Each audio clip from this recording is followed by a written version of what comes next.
神之国才是真正的造物主，索隆和龙马本就是同一个人。大家好，我是朱爱本。海贼王1023话已经更新，本话标题超级像，一语三四关，分别指山治和镜的火焰像、索隆和灵丸龙马像、桃之助人形和某个人像、龙形和凯多像。好家伙，鬼知道尾田为了凑齐这几个对称，攒了多少细节。所以1023话也是近1个月来漫画信息量最大的一次。我们逐个来看。细节一：镜与神之国。继上一话曝光镜来自红土大陆后，本话正式公布他的种族名称露纳尼亚族。单从字面上来看，与月亮有关。海贼王中与月亮关联最强的，即是在扉页故事艾尼路的宇宙大作战中出现的月球文明和月球人遗迹。按照设定，存在于太古时代的月球人背后也长着翅膀，所以早在2018年，镜在漫画第925话初次亮相时，背后的黑色双翼就引来许多猜测，其中最热门的就是来自月球文明。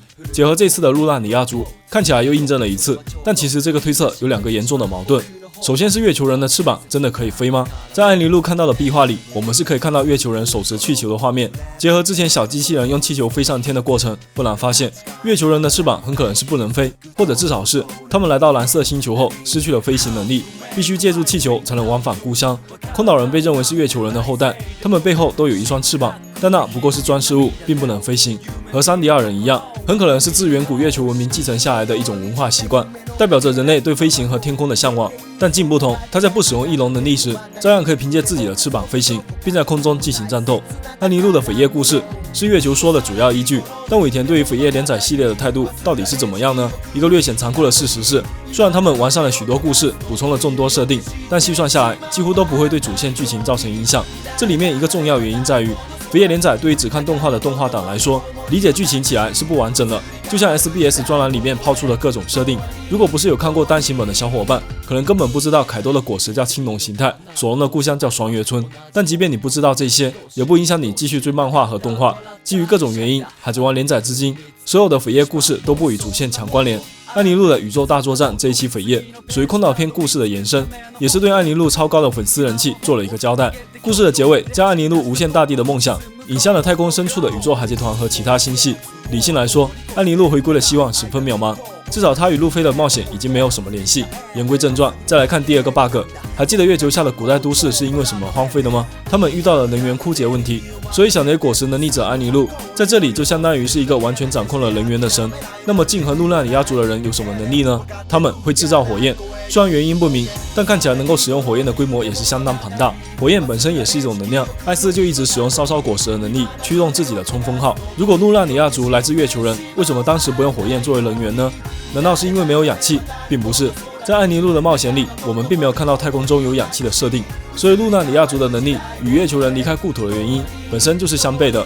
那么镜身上的能力到底是怎么回事呢？这就要从马尔科提到的神之国说起。这个故事来自醉酒后的白胡子，就像是当年白胡子从醉酒后的罗杰纳知晓 D 的秘密一样，又是一个小小的对称。毫无疑问，神之国与空白100年间的历史有关。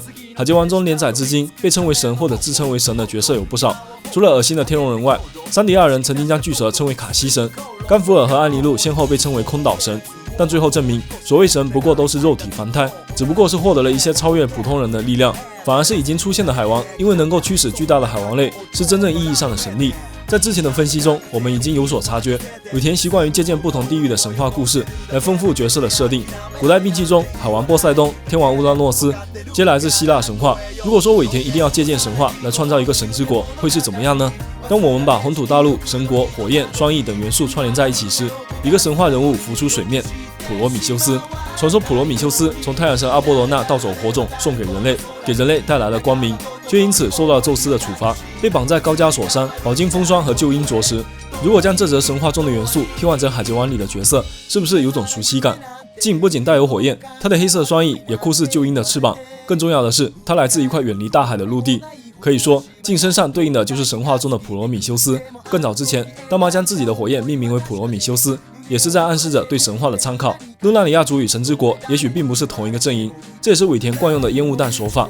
很可能在数百年前，神之国是由一群更加强大的角色掌控，居住在红土大陆上，但现在红土大陆已经被天龙人的圣地玛丽乔亚取代。当时在漫画395话中，克洛巴博士所描绘的那个历史上存在的巨大国家，也是败给了后来成为世界政府的联军。这个巨大国家会不会就是神之国呢？天龙人随后自称为造物主，但只有真正的神才配得起这样的称号。天龙人的僭越和对历史的抹灭，改变不了神之国曾经拥有过造物之力的事实。还记得在漫画840话，永志提到贝加庞克对生命设计图的发现时，直指其高度触及神之领域。那么曾经的神之国，是不是因为掌握了血统因子的奥秘，才得到造物的力量呢？也正是在1023话中，我们看到了桃之助的变身，虽然是人造恶魔果实，却有着和凯多几乎一模一样的外表。神之国掌握的血统因子，很可能比贝加庞克更加彻底。他们用这股力量改写了生命设计图，创造出了一些不可思议的新种族。回想一下，1023话里，除了镜与月亮有关外，还有没有其他月亮元素呢？有，毛皮族双王都通过注视满月变身月光狮子。毛皮族是各种带毛的动物衍生的人类形态，特点是身上附着的雷电。而露娜里亚族会不会是有益动物衍生的人类形态，其特点是身上附着的火焰呢？他们很可能都是来自神之国，依据生命设计图所创造的种族，曾经是依附于神的一族。既然有太阳神尼卡，那会不会有月亮神的存在呢？两人分别代表白昼与黑夜，就像是当初在左乌分时段管理国家的两位王。如果神之国曾经也有过两位王，他们因为某种理念产生了分歧，继而引发了一场战争。代表黎明能够给世界带来欢笑的太阳神尼卡失败了，而月亮神所代表的黑夜统治了这个世界。换言之，也许神之国从来没有消失，而是换成了新的样貌。圣地玛丽乔亚和伊姆大人，有没有发现最近漫画里提到黎明的次数越来越多了呢？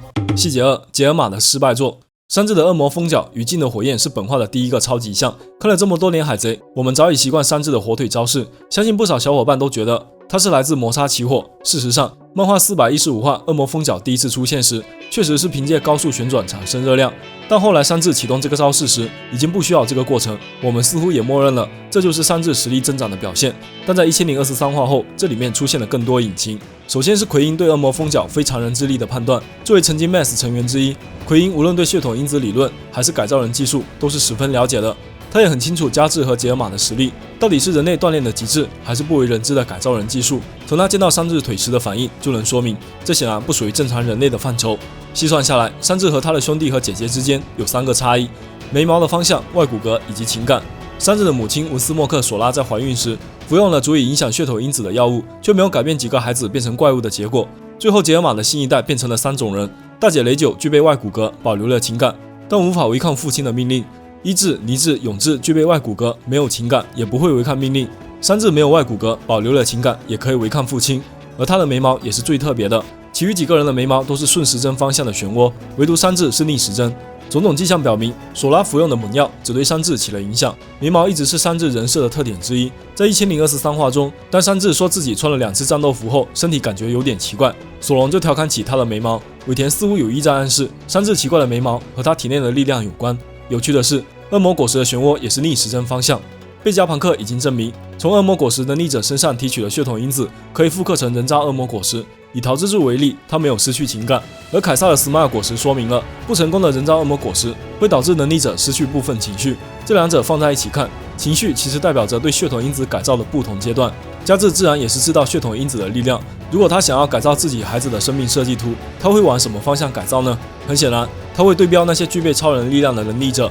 仔细看山治的几个兄弟，伊治代表的是火花红，能够使用火焰攻击；尼治代表的是电击蓝，擅长利用雷电武器；永志代表的是绞盘绿，能够使用伸缩的铰链配合怪力攻击对手。比较特殊的是雷九的剧毒粉，他是尚未公开名称的恶魔果实能力者，能够吸收和释放毒素。这几个能力都能在本作中找到对应的能力者，这也是为什么山治从小就看过《恶魔果实图鉴》这本书，应该来自他的父亲，一个天天研究恶魔果实能力的变态大叔。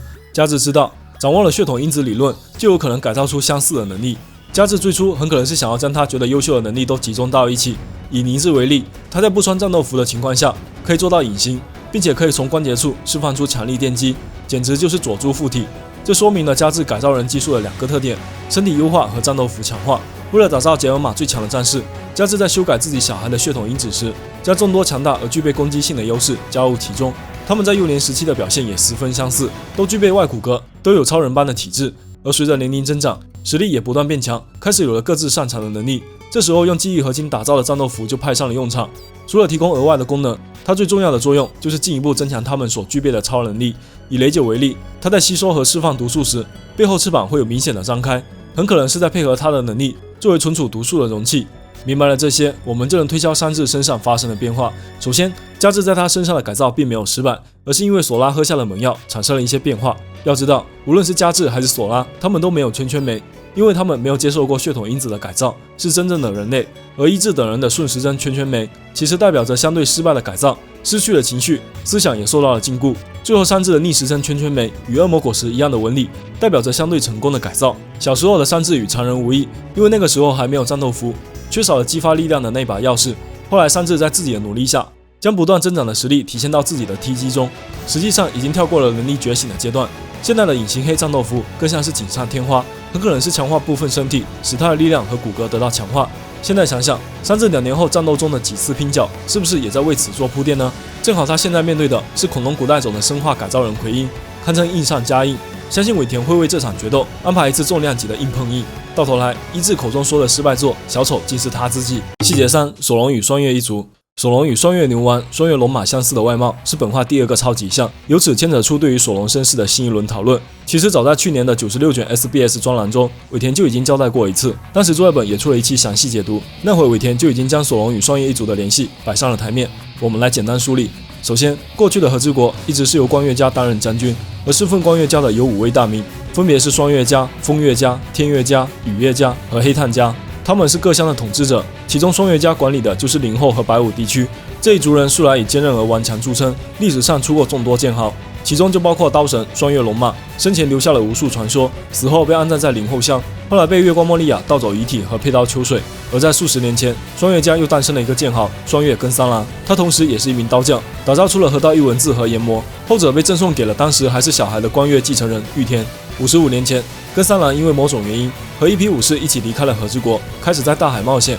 这群人辗转来到了东海的某座岛屿，解救了那里被山贼攻击的村民们，并开始教导村民学习防身的剑术。在这段时间里，根三郎恋爱了，决定定居于此。这就是索隆故乡西摩之村的由来。他还有另外一个名字双月村。根三郎后来有了个儿子，名为根四郎，即索隆的师傅，而古伊娜就是根三郎的孙女。当时在955话，索隆曾提到村里的老者教过他舍明志的叫法，这位老者就是双月根三郎。索隆出生在双月村，虽然父母身份不明，但从他备受根三郎、根四郎照顾，且年幼时就能得到河道一文字相赠，他必然与双月一脉有所关联。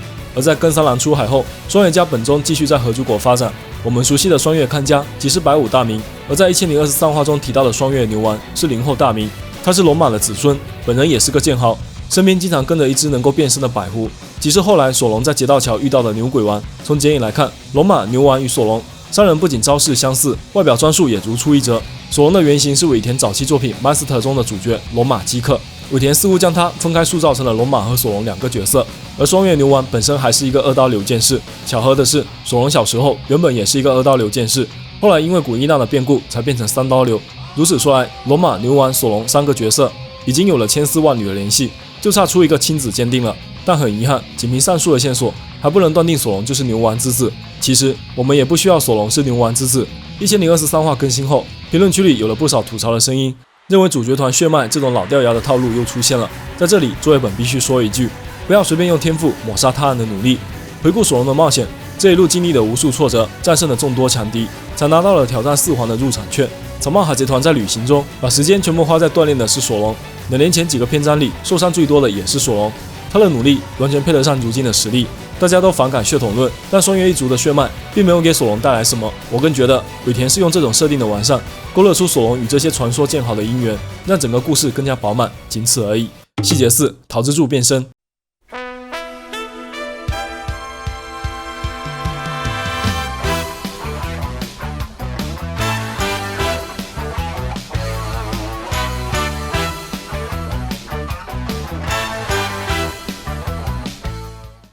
桃之助与玉田凯多的相似，是本画第3个超级像。铺垫了好几话，桃之助终于完成蜕变。